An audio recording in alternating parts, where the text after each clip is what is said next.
Ríos.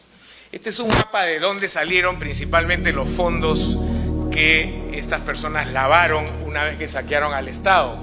Las cifras más importantes estaban en Suiza, donde habían 115 millones de dólares en cuentas básicamente en Zúrich.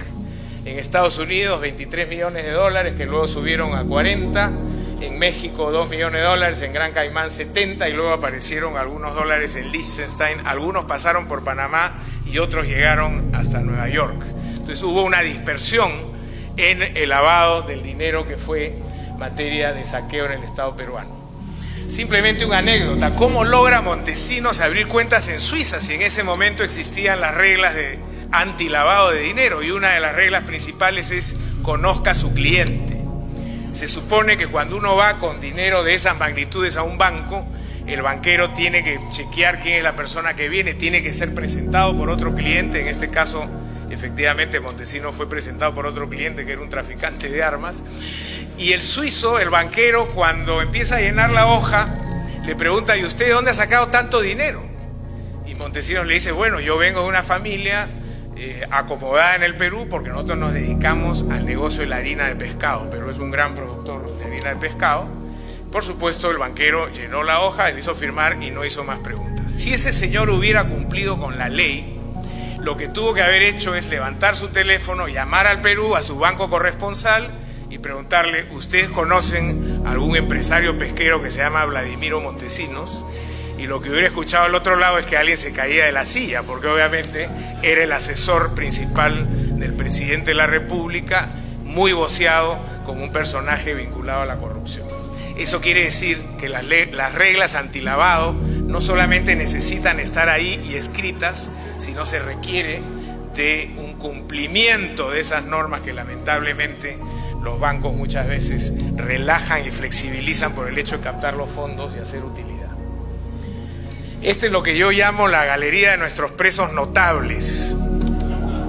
Más o menos el 10% de los investigados terminaron en prisión. No es una cifra exagerada, nadie nos puede acusar de haber realizado una cacería de brujas o haber hecho esto por motivación política. Pero verán ustedes que los 3 jefes de la organización hoy están condenados a 25 años de prisión, es el máximo que el sistema peruano permite, o permitía en ese momento, que son Fujimori, Montesinos y Hermosa.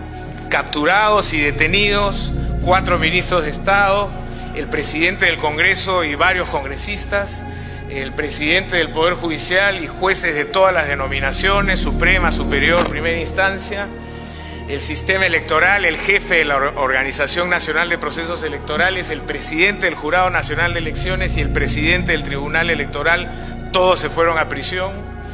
La fiscal de la Nación, que fue condenada a 10 años de prisión al demostrarse que también estaba en la planilla de Montesinos, y fiscales de distintas denominaciones, varios alcaldes, y probablemente la cifra más importante, más impactante diría yo, es 14 generales de las Fuerzas Armadas y de la Policía Nacional fueron capturados en una noche y llevados a prisión por vínculos probados con esta organización criminal. En el sector privado, varios dueños de televisión y banqueros terminaron en prisión, no todos los que hubiéramos querido, pero en ese caso era más complejo porque podían pagar defensas mucho más sofisticadas que las de los otros procesados y complicaron mucho las investigaciones. Pero en todo caso, creo que esto da una imagen del impacto que esta red criminal tuvo en el Estado peruano. Algunas reflexiones de cómo se pudo lograr esto. Mucha gente pregunta: bueno, ¿cómo lo hicieron si el Estado estaba totalmente capturado? Yo diría que en primer lugar se requiere una voluntad política en el más alto nivel. Sin voluntad política es imposible lograr esto. Y esa voluntad política no se traduce en discursos de los líderes de una nación, sino en recursos que permitan hacer lo que uno tiene que hacer, que es viajar, contratar a los técnicos especializados para poder hacer investigaciones serias y no estar haciendo expediciones de pesca que no conducen a ningún lado. En segundo lugar, hay que armar un equipo, yo diría, principalmente de gente joven, no contaminada con el pasado y que tenga un nivel alto de motivación y preparación. Cuando algunos periodistas llegaron a la oficina que habíamos formado nosotros para este propósito, comentaron al día siguiente que parecía un jardín de la infancia. Todos eran profesionales muy jóvenes que sin embargo dieron la talla y estuvieron a la altura de las responsabilidades que el Estado imponía. Además, por supuesto, eran un poco más baratos. Baratos digo en el costo profesional por su falta de trayectoria en el Estado, pero muy rentables en términos de los resultados que pudieron producir. Un tercer elemento fundamental fue identificar desde el inicio quiénes eran los aliados nuestros en esta investigación. Y en primer lugar, en un mundo global, el dinero no se queda donde es robado, normalmente sale hacia otras jurisdicciones. Nosotros logramos establecer convenios con el FBI. El gobierno norteamericano puso a nuestra disposición un equipo de 5 investigadores, más una fiscal en la Florida, que hicieron un trabajo valiosísimo de detección, captura y acopio de pruebas en ese sentido. Trabajamos con la Unidad de Inteligencia Financiera de varios países. Nosotros no la teníamos, pero sin embargo fueron flexibles y nos permitieron trabajar con el FinCEN de los Estados Unidos, el de Suiza, de Gran Caimán, etc. Trabajamos con el Departamento de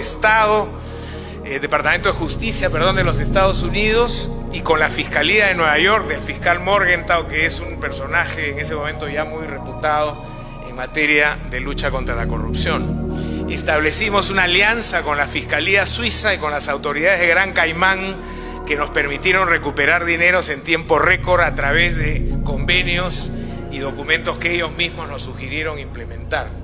Es decir, hubo a nivel global un conjunto de esfuerzos que permitieron que nosotros avanzáramos a un ritmo que no había tenido precedentes. Los casos más emblemáticos de corrupción anteriores a este eran el de Abacha en Nigeria, el de Suharto en Indonesia, el de Marcos en Filipinas, y habían tomado más de 15 años en recuperar su dinero. Nosotros en los primeros 14 meses ya teníamos 75 millones en caja en el Perú, y eso creo que fue producto de estas alianzas internacionales que funcionaron bastante bien. En segundo lugar, se requiere un nivel de alianzas internas, lo que llamamos cooperación interinstitucional. Lamentablemente, mientras las redes criminales se mueven con una facilidad increíble, con alta tecnología y poder económico, el Estado está anquilosado y los funcionarios públicos normalmente se pelean por sus pequeñas cuotas de poder y sus celos institucionales que impiden que se avance en un frente común. Nosotros pudimos romper esas pequeñas miserias del aparato estatal y lograr traer y sentar en una misma mesa a la Superintendencia de Banca, a la Contraloría de la República, a la Fiscalía de la Nación, a todos los actores, menos los jueces que eran absolutamente independientes en su criterio, a efectos de realizar una estrategia que funcionara y que permitiera avanzar en el contexto de las investigaciones.